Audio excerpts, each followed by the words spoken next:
Hello everyone, আসসালামু আলাইকুম। আজকে এমন একটি রেসিপি নিয়ে এলাম যেটি খুবই সহজে খুবই অল্প উপকরণে ঘরে তৈরি করা হয়, আর এটি নান বা পরোটা বা গরম গরম ভাতের সাথে খেতে খুবই মজার হয়। খুবই অল্প উপকরণে এই মজার রেসিপিটি তৈরি করে নেওয়া যাবে। গরুর হাড় নিয়ে নিলাম এখানে প্রায় 1 কেজি পরিমাণ, আর এখানে হাড়ের সাথে মাংসও আছে। আর এখন আমি এটি ম্যারিনেট করে রেখে দিব। অবশ্য হাড় ম্যারিনেট করে রাখার দরকার নেই, তারপরেও কিছুক্ষণ ম্যারিনেট করে রাখলে এখানে নরম হাড় আছে, সাথে মাংসটাও আছে, তাও খুব তাড়াতাড়ি সিদ্ধ হয়ে যাবে। তাই এখানে আমি গরম মশলা গুঁড়ো, ধনে গুঁড়ো, জিরা গুঁড়ো আর হলুদ গুঁড়ো, শুকনো মরিচ গুঁড়ো, তারপর রসুন আদা বাটা সব কিছু দিয়ে এটাকে মেখে রেখে দিব প্রায় 30 মিনিটের জন্য। সয়া সসও দিয়ে দিলাম 1 চামচ পরিমাণ, আর লবণও দিব পরিমাণ মতো। তারপর এটাকে মেখে আমি 30 মিনিটের জন্য রেখে দিব। এরপর 30 মিনিট পর এটাকে আমি সিদ্ধ হতে বসিয়ে দিব চুলাতে। মশলাটা ধুয়ে বাটিটা ধুয়ে দিয়ে দিলাম পানি, আরও কিছু পরিমাণ পানি দিয়ে দিব, এক্সট্রা পানি, যাতে এটা ভালোভাবে সিদ্ধ হয়ে যায়। এখন এটাকে ঢেকে দিব। আর এদিকে আমি বুটের ডাল বা চনার ডাল, এটাকে আগে থেকে ভিজিয়ে রেখেছিলাম 3 থেকে 4 ঘন্টা। এই তো এটা একেবারে এইভাবে ভেঙে যাচ্ছে, নরম হয়ে গেছে।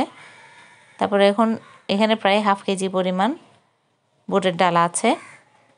আর এইদিকে হাড্ডি মাংসটা এটাও সিদ্ধ হয়ে এসেছে। এখন এটার আমি চুলার আঁচটা বন্ধ করে দিব। আর এইদিকে আমি বুটের ডালটাকে তেলে দেওয়ার প্রসেসিংটা করে নিচ্ছি।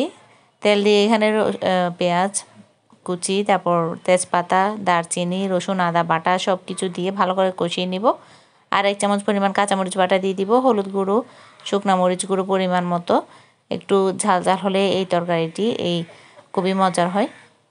তারপর দিয়ে দিচ্ছি গরম মশলা।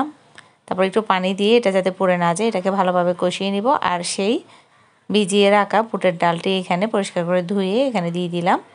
এটাকে একটু নেড়ে চেড়ে ভালো করে একটুখানি হালকা মশলাগুলো এর গায়ে লেগে আসলে তখন এখানে আমি পানি দিয়ে দিব পরিমাণ মতো, এটা সিদ্ধ হয়ে যাওয়ার জন্য। এরপর এখানে আমি ঢাকনা দিয়ে এটাকে ঢেকে দিব, কিছুক্ষণ সিদ্ধ হতে বসিয়ে দিব। কিছুক্ষণ পর দেখে নিচ্ছি এটা সিদ্ধ হয়েছে কিনা। এটা এখন সিদ্ধ হয়ে এসেছে। এরপর আগে থেকে সেই সিদ্ধ করে রাখা হাড়ের মাংসটি এখানে দিয়ে দিব। এর মধ্যে দিয়ে এটাকে এবার ভালো করে নেড়ে ছেড়ে আবারও আমি ঢাকনা দিয়ে দিব। এটা এখন হাড়সহ ভালো করে সিদ্ধ হয়ে যাবে একসাথে। পরিমাণ মতো লবণ দিয়ে এটাকে ঢেকে দিব এখন। আর এই পর্যায়ে দেখে নিচ্ছি এটা আরও একটুখানি সিদ্ধ হতে হবে। তারপরে তো কিছুক্ষণ পরে এখন আবার ঢাকনা উল্টিয়ে দেখে নিচ্ছি এটা কতটুকু সিদ্ধ হয়েছে। এই তো এটা সিদ্ধ হয়ে এসেছে। এটা একেবারে পুরোপুরি ভেঙে যাবে না, কিন্তু এভাবে হাতে নিলে এটাই তো একেবারে গলে গিয়েছে এটা। তো একটু ঝোল থাকা অবস্থাতেই এটাকে নামিয়ে নিব, কারণ এটা ঠান্ডা হওয়ার পরেও আরও অনেকটা শুকিয়ে আসবে। এখানে ধনেপাতা দিয়ে দিলাম।